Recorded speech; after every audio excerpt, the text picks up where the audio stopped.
DeAndre Swift for their run. A big scamper for Caleb Williams on that as well, explosive run. So, again, you said it, Moose, when you turn on the film, you're going to be like, it wasn't pretty, guys, but we got it done, right? At the end of the day, that's all that matters is getting the dub. And you always like to fix corrections after a win than a loss. So this showed the mental fortitude of this team. And like you said, JJ, this is a character-building team win because in years past, they definitely would have lost this game. Emery, the ugly started up front for the Bears in this one. Max Crosby was wreaking havoc in the first half. Did you see an adjustment? How did you see the Bears move around his ability and still move the ball down the field? They started to run at him, and the attempts were there, not necessarily the success of the run game, but as long as you're showing that you will run the football, it calms the pass rush a little bit for you to get effective blocks. And you saw these guys kind of do that in that first half. But what I loved the most was the fact that their defense looked like the defense that we saw last year. We saw Kevin Byard with 2 interceptions, looking like the former All-Pro he was for a long time in Tennessee. Tyreek Stevenson came up with a huge interception as well, the crucial part of the ball game. And then you end the ball game with special teams. So to your point, you had all 3 phases chip in. It was offense this time, defense later on in the game, special teams to close it out. This was a complete team win. And these are the type of wins you want to see a team go out and have, especially when you're thinking that this young team, how they're going to feel when they have no success. And we saw the defense really start to lock in. They gave up a lot in the run game on a couple of runs. Big day for Ashton Jeff. Exactly. Finally. But at the end of the day, the defense did what it needed to do at the end of the ball game to get the ball back for the offense, and then the special teams closed it out with the win. You guys have heard the refrain, and I've grown up inside of it. Same old Bears. We heard it after the loss against the Minnesota Vikings. Ben Johnson, a tougher leadership, getting this team up off the mat and finding a couple of wins here into the bye. It was a blowout against the Lions last year. If you remember, and as you do, the Hail Mary against the Washington Commanders, the lack of reaction out of that. This team has reacted to that blowout against the Lions. Still a ways to go, but wins over the Cowboys and the Raiders, and now on ice before other than a few plays, I think at the beginning of the game, I thought we did a great job executing the whole day. Are you seeing some frustration at times this year? But Nick Bolton said he sense of joy in the offensive group on the sideline today. I mean, is that a fair way to characterize it?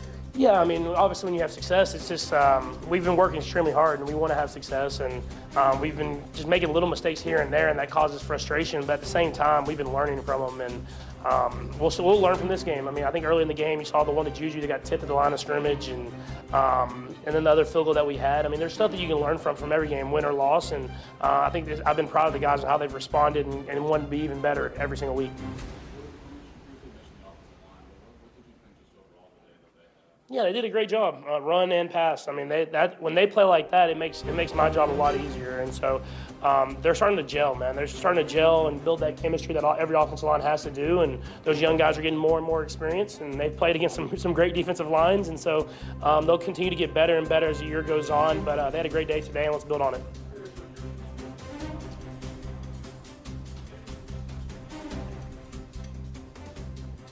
Yeah, I mean, I think the weeks prior has been something that's been important to me, is seeing that I can sit in these pockets and make these throws and get to my third progression, fourth progression, and stuff like that. Even the play to Juju, I mean, that gets tipped. I mean, that's third progression, and you see the pockets, it's clean, and having that confidence in them, it's pushing me to be better, and I thought we did that today, and let's continue to do it. Yeah, no, I mean, obviously, we were praying for Chris, and we love him, we're just happy to have him here, and so that we can be his brothers and support him. And I think it made guys step up and want to play even harder for him, because for him to want to be back here with us and at times that he's in right now, it speaks to the brotherhood that we have in the locker room.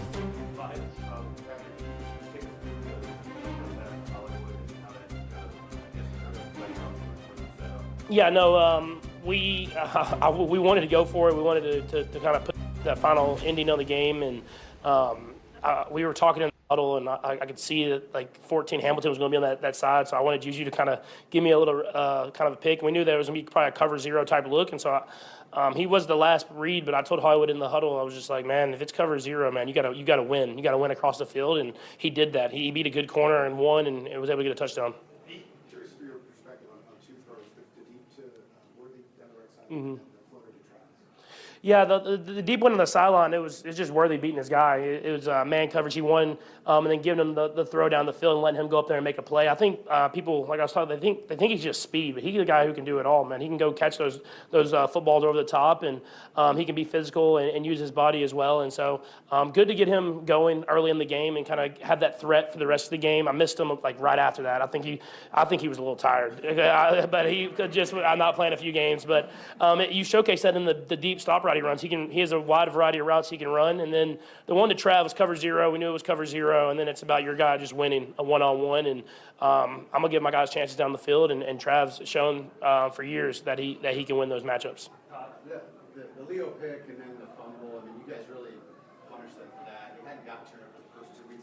How big was that to get those and then also punish Baltimore? Yeah, I mean, at the end of the day, that's a great offense. Like that's a great football team. That's a great offense with two guys that are the top of the league type guys at quarterback and running back, and then with tight ends and the way our defense played today. I mean, I know they got the late touchdown, but they played lockdown defense, and they put pressure on the quarterback. They got interceptions, they got turnovers, and that sparked us offensively, giving us those short fields we have to execute and score off those. And it was a good team football game. It wasn't just offense, it wasn't just defense or special teams. It was everybody came together, and that's what we need the rest of the year.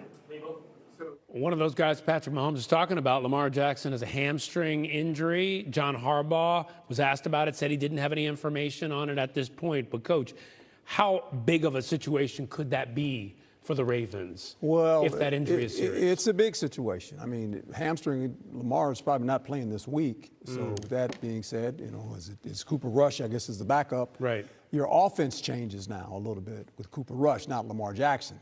Obviously, now that Derrick Henry, believe it or not, is going to get the ball more in the running game because that's how it starts. They're going to have to run the ball a little bit more, trust the quarterback to spread the ball around, get the tight end probably more involved.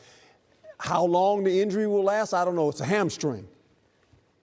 Hamstrings are funny. It could be a week, it could be 2 weeks. I don't know, but hopefully he gets back soon. Yeah, Cooper Rush came in, delivered about 52 yards passing for them when he came in the third quarter. But it'd be interesting if he has to take over under center, if Lamar Jackson has to miss time. We're waiting to hear. Again, John Harbaugh said he didn't have any information, but we shall wait and see. Meanwhile, let's move on.